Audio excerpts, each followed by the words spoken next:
never liked green bean casserole, but this recipe, it will change your mind. Welcome to Make It Dairy Free. I'm Larisha, and today I am showing you how to make a vegan green bean casserole perfect for your holiday table. Quick story, my kids hate mushrooms. It is one of the very few foods that they will not eat. Even they were picking the green beans out of this, coated with that mushroom gravy, and devouring these green beans. So if that's not a testament to this recipe, I don't know what else is. In terms of holiday side dishes, this is one that is so easy to prep, even with having to make your own vegan cream of mushroom soup. So let's show you how it's done. I'm starting out by cutting my baby Bella mushrooms super small, almost like a mince that you would do on garlic. You can leave these bigger if you'd like that better in the overall dish. The choice is completely yours.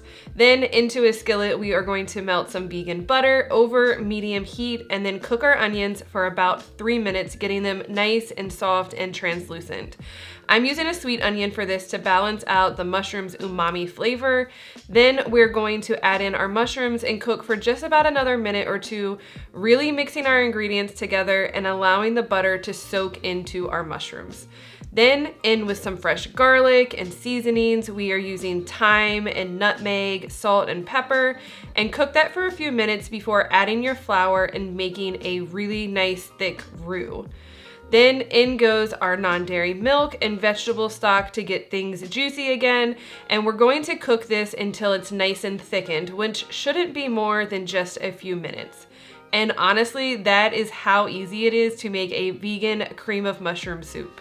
We always get asked if we have a vegan cream of mushroom soup, a condensed version like this, and it is so easy to do, and it is great in so many other recipes besides just this vegan green bean casserole. It is so simple, it goes so fast. It is truly one of just like the easiest recipes that you can make.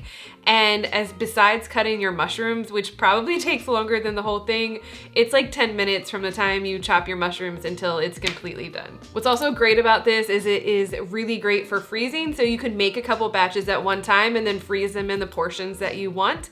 And then it is ready anytime that you're like, oh, I want to make something that calls for a cream of mushroom soup, but I don't have that. You already have it ready, friend. So no worries about that. Just a tip for our gluten-free friends, we have tested this with a gluten-free 1-to-1 blend, as well as just using chickpea flour. Either one of those work, so you can do that to make this completely gluten-free as well. Now for our casserole, we need to start by trimming the ends off of our green beans. If you grew up snapping these by hand, you can do that, or you can do it with a knife, whichever way you prefer. You're just going to take a tiny bit off of each side of your green bean.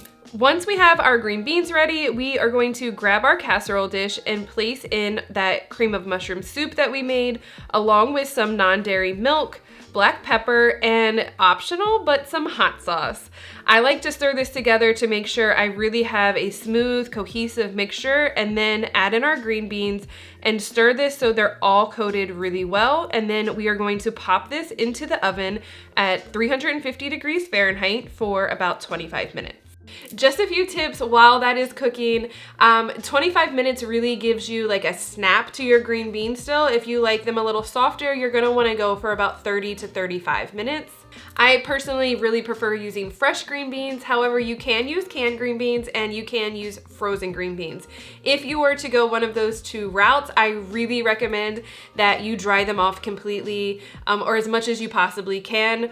Honestly preferring the frozen first before the canned, and make sure you thaw them and then get all of the water out.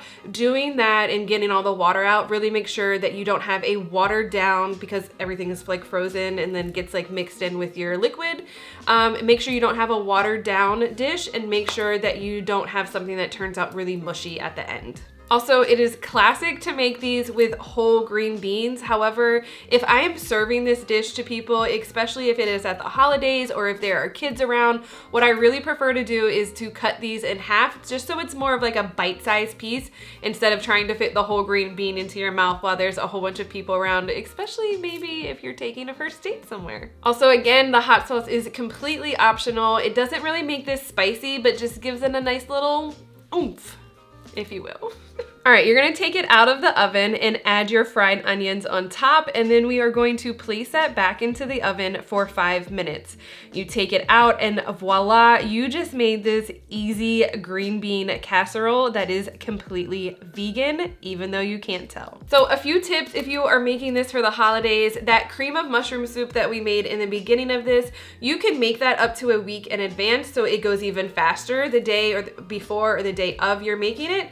You can also freeze this in the freezer for up to 6 months ahead of time. You could also make this entire dish up to 2 days in advance of whenever you are going to the holidays. My recommendation is just don't finish that fried onion part until you are ready to serve it. So make the green bean casserole part minus the fried onions, store it once it's cooled inside of your fridge, and then the day of, you know, heat it back up in your oven and add the fried onions on top. For my gluten-free friends that like jumbled up a little bit, you could do this with some gluten-free panko instead of the fried onions, and then sprinkle in some onion powder inside of that and put that on top instead. I have also seen this done with gluten-free crackers that are crumbled, and I've even seen it done with some potato chips. So those would all be options to keep this completely gluten-free for you if you need that option. I really hope you loved this video of a holiday classic. If you decide to make it or you just have thoughts, leave a comment below and let me know what you think. I hope you have a fantastic week, and I will see you in the next video. Bye, friends. That was kind of weird. Bye, friends, and then I started wiggling my hand. I don't know what that was about. Bye.